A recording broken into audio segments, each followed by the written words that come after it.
This cabin dates back to 1810. That is, the logs date back to 1810. Now, it was one room of the John Prater home that sat right behind where the BP station is now, or actually where the community church is built. And this room was reserved in that home for any transit preacher that might come through the country. He knew if he got to this place that he had a place to lay down and sleep and stay the night.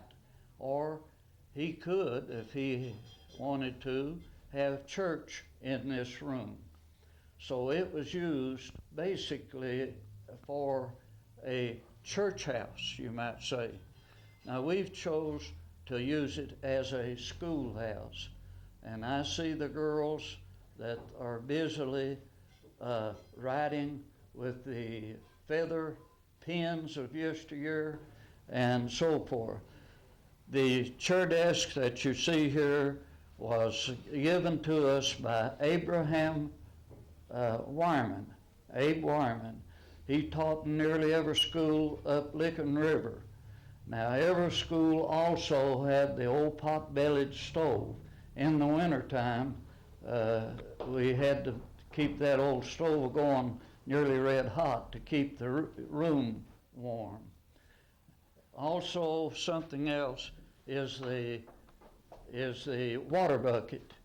Now, we didn't have running water and we didn't have electricity.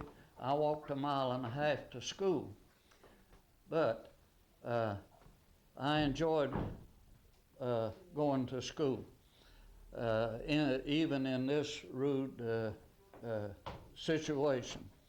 So I'm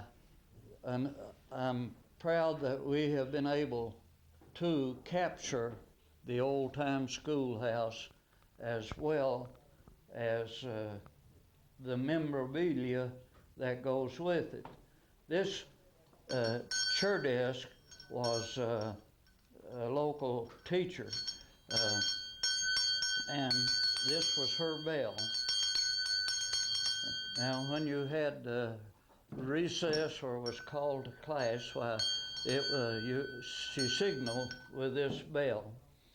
Another thing that the old-time schoolhouse had was an in and out sign.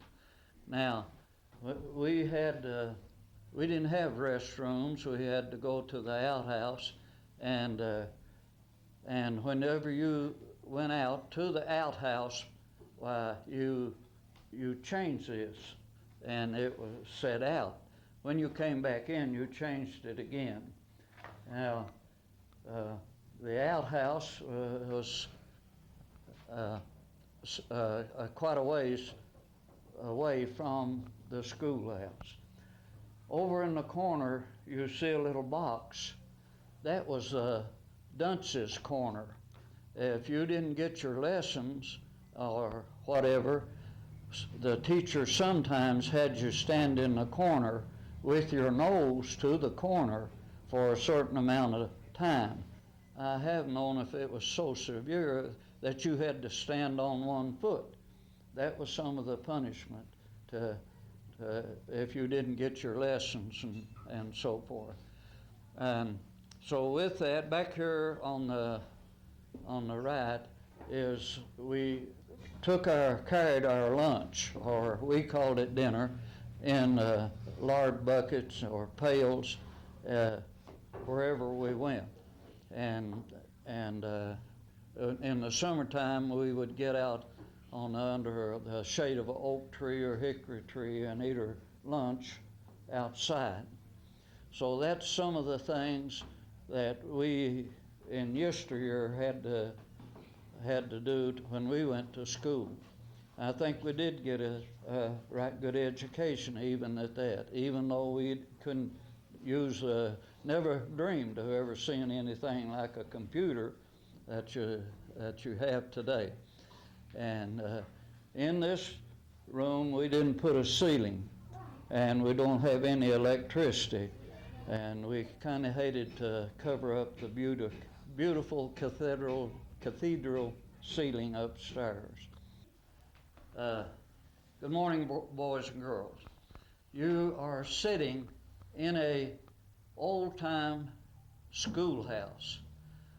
Now, this building was built on the Long Fork of Genesee Creek in Johnson County, and every family that had children going to school in this building, in this vicinity, had to furnish 2 huge logs to the construction of this building.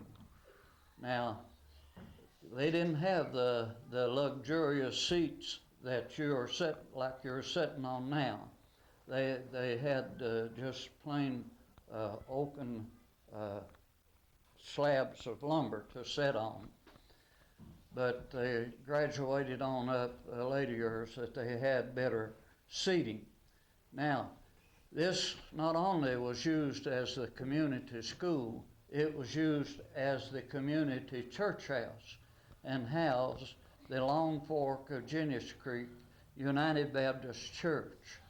I do not know the age of this building, but it was given to us by a local fellow by the name of Dana Howard, and we brought it in here and constructed it here. Now, it has many uses here. We have church in this occasionally.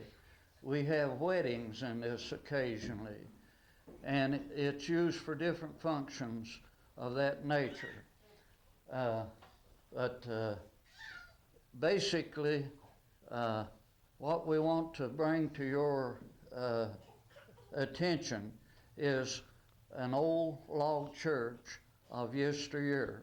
Yes, they had the pot-bellied stove in this building. The pulpit I happen to have made myself. The cross behind me, I made that to add to it to some extent.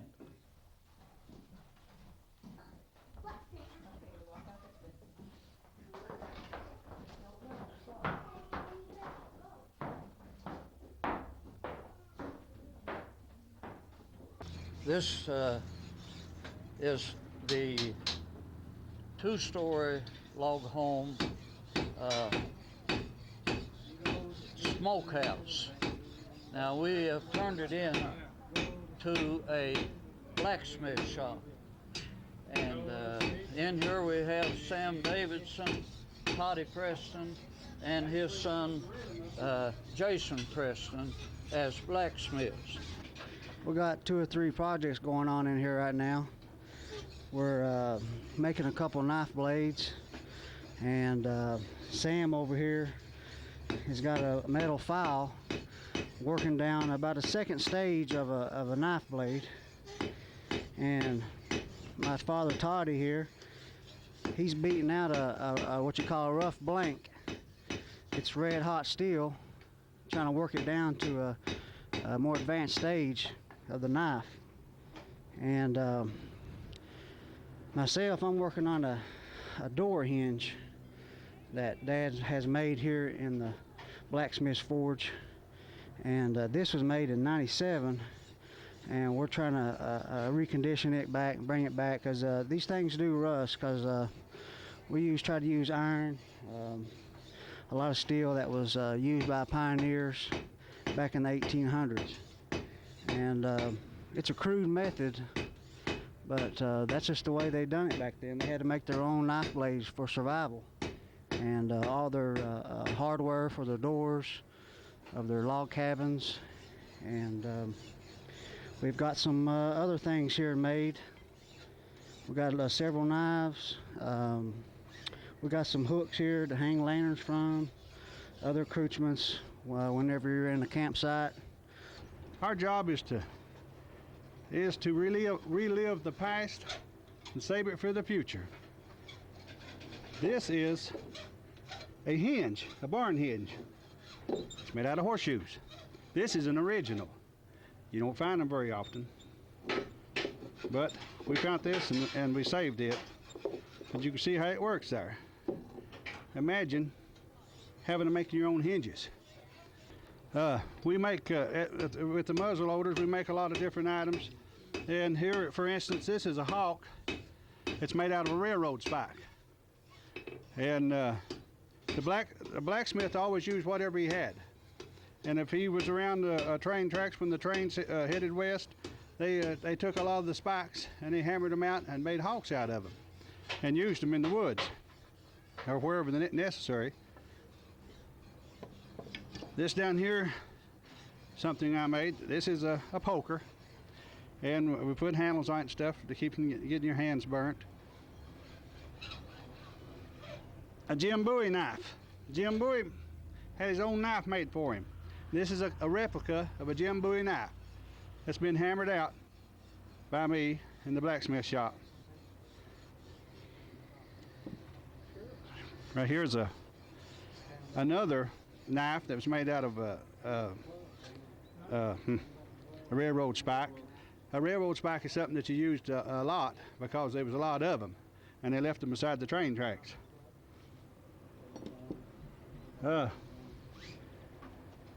This is an upturned Green River buffalo skinner. Mountain man would carry that out into the plains, the hills of Kentucky, use that to skin buffalo, elk, deer, whatever. And we don't try to make fancy knives. We try to make a knife like that was used in the 1800s. We don't try to make nothing real fancy. This is the type of knife they would carry. This is a replica of a scalper, which the Indians would carry, which would be actually it's called it got the name of scalper because they could take scalps and stuff like that.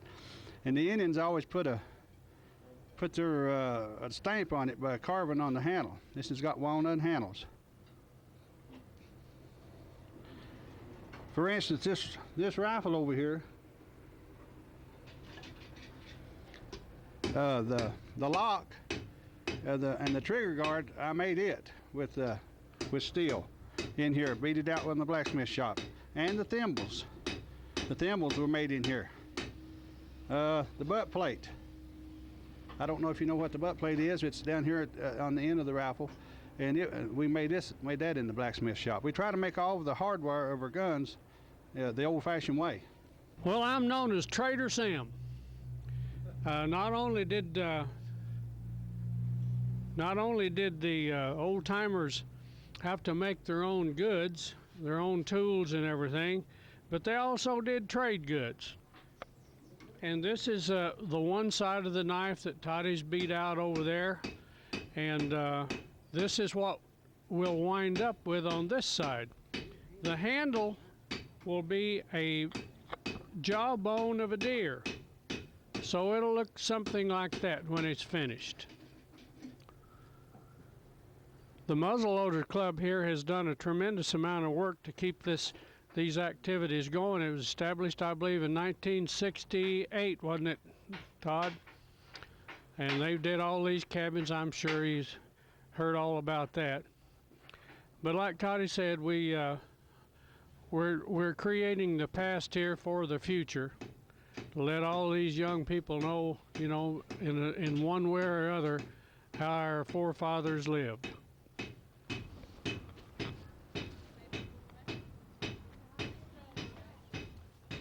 This is called our sewing room. Right here these girls are working on a wheel. That's a flax wheel. Now they would grow flax, and it would grow in a weed-like form. They would have to cut that flax and put it in the barn and try to dry it out and so forth. And this is flax break here, and they would after they dried the flax, they would have to run it through this machine right here. That is an article directly from Ireland, and they would break the bark and save the fibers, and then they would spin it on this wheel here. And when they did that, they used that to make linen. Now, there you see a group of ladies and girls sewing on a stand-up quilting rack, and behind them is the old-fashioned quilting rack that would have to be taken to the ceiling every night because of the fact that they had to have beds in every room. On the right is a loom. Now, they use the loom to make their rugs, and a little later over in another room I'll show you a rug, 200-year-old rug that was made on a loom. So this then is the exhibit we call our quilting room. This particular building that we're in was built in 1822, and it came out of Morgan County and served as the first post office. One of these rooms did in Morgan County. Meet anybody in here? And here we show the other room of the Morgan County building, and what we display in here is an authentic, original immigrant's trunk and different items of that nature. All of this furniture is given to us by Mr. B.F. Holbrook in this room.